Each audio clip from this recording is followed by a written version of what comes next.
Comment investir dans un immeuble? C'est un sujet qui vous intéresse? Je vous invite tout simplement à rester jusqu'à la fin de la vidéo. Je vous dis à tout de suite.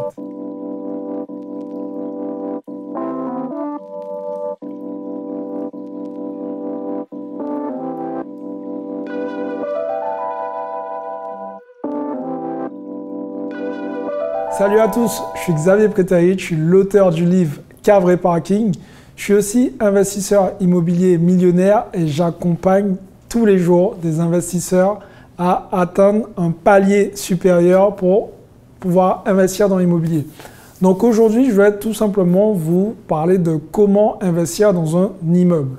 Alors, il faut savoir une chose, investir dans un immeuble, ça peut être très simple. Il suffit juste d'avoir les bonnes techniques. Alors, ce que je fais en règle générale, c'est que moi, je choisis des immeubles dans les petites villes et je choisis mon emplacement premium dans les villes des petites villes. Je ne sais pas si j'ai été clair pour vous, mais en tout cas, c'est ce que je fais.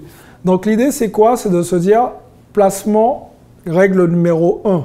Votre immeuble doit être bien placé. Pourquoi l'emplacement est super important? C'est parce que premièrement, un immeuble, c'est minimum 2 appartements.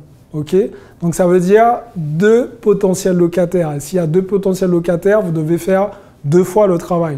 Si vous avez un bien tout seul qui est mal placé, vous allez quand même trouver quelqu'un pour pouvoir louer votre bien. Surtout si vous avez pris soin que voilà, la déco elle est d'actualité, vous allez pouvoir le louer. A contrario, si vous avez un immeuble qui est mal placé et qui a à peu près 5-6 logements, ça risque d'être un peu compliqué de pouvoir remplir cet immeuble. Donc, pour éviter la vacance locative, je vous encourage à faire très attention à l'emplacement.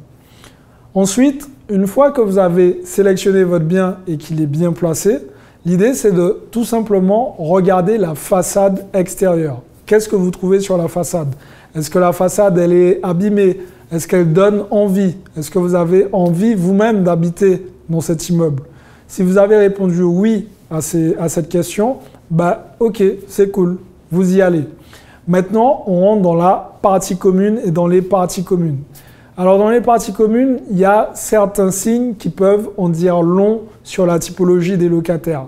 Premièrement, vous avez les boîtes aux lettres. Si les boîtes aux lettres sont un peu abîmées parce que c'est été forcé et voire un peu dégradé, ça veut dire beaucoup de choses. Donc l'idée aussi, c'est de savoir quelle est la typologie des locataires. Ça va être vraiment important pour vous. Si vous avez de mauvais locataires, vous allez avoir beaucoup de problèmes.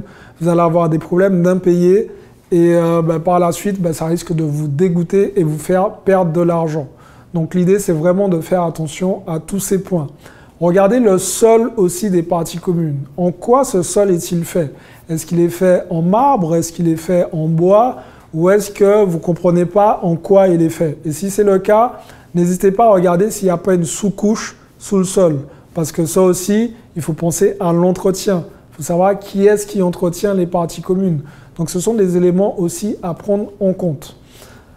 Une fois de plus, je vous invite à aller dans la cave. Alors dans les immeubles, en règle générale, toute la partie tuyauterie passe par la cave.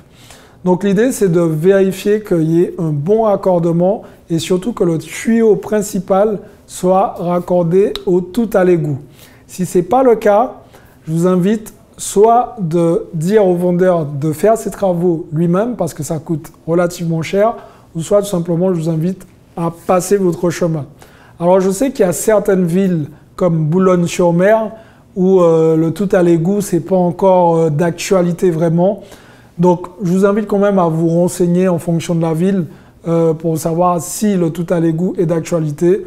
Mais normalement, en règle générale, la plupart des immeubles de France sont censés être au tout à l'égout. Ils ne le sont pas tous, mais c'est l'une des raisons pour lesquelles il faut faire très attention. Attention tout de même à certains immeubles anciens. Certains immeubles anciens, dans les tuyaux d'évacuation, vous avez ce qu'on appelle des tuyaux en grès. Donc ce sont des tuyaux avec une espèce de matière qui ressemble un peu à de la poterie. Et en fait, ce sont des tuyaux qui sont assez fragiles. Donc on en trouve encore dans beaucoup d'immeubles. Et ça aussi, vous devez faire attention. Et l'idée, c'est de se dire, OK, ça, c'est une chose à prendre en compte et qu'il va falloir changer ces tuyaux. Donc ça peut paraître anodin, mais ce sont des coûts qui peuvent vite grimper si vous les accumulez. Ensuite, une fois que vous êtes dans les parties communes, je vous invite toujours à regarder au niveau de la rambarde. Regardez si la rambarde est aux normes.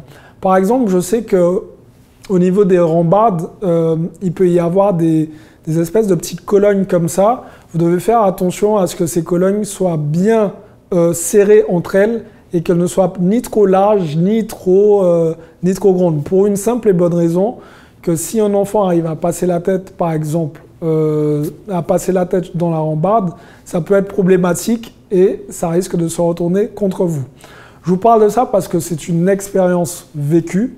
J'ai moi-même rencontré un problème comme ça et du coup, j'avais un locataire qui était bénéficiaire de la CAF et la CAF n'a pas voulu me verser les loyers tant que ce truc n'était pas réparé. Sauf que ce n'était pas quelque chose de bien grave, mais je veux vous dire, ça peut vous poser des problèmes. Donc l'idée aussi, l'objet de cette vidéo, c'est de vous aider aussi à mieux acheter. Ensuite, dans les escaliers, toujours pareil, vérifiez que ce ne sont pas des matériaux glissants, comme ça pourra vous éviter d'avoir certains soucis. Après, par la suite, vous devez vérifier au niveau de l'immeuble s'il y a un Velux. Alors le Velux de désenfumage, tout simplement, va vous permettre d'être assuré de votre côté et d'être aux normes vis-à-vis de la loi. Il faut penser aussi à mettre un extincteur dans les parties communes. Et vous devez surtout vérifier que cet extincteur soit aux normes. Très important.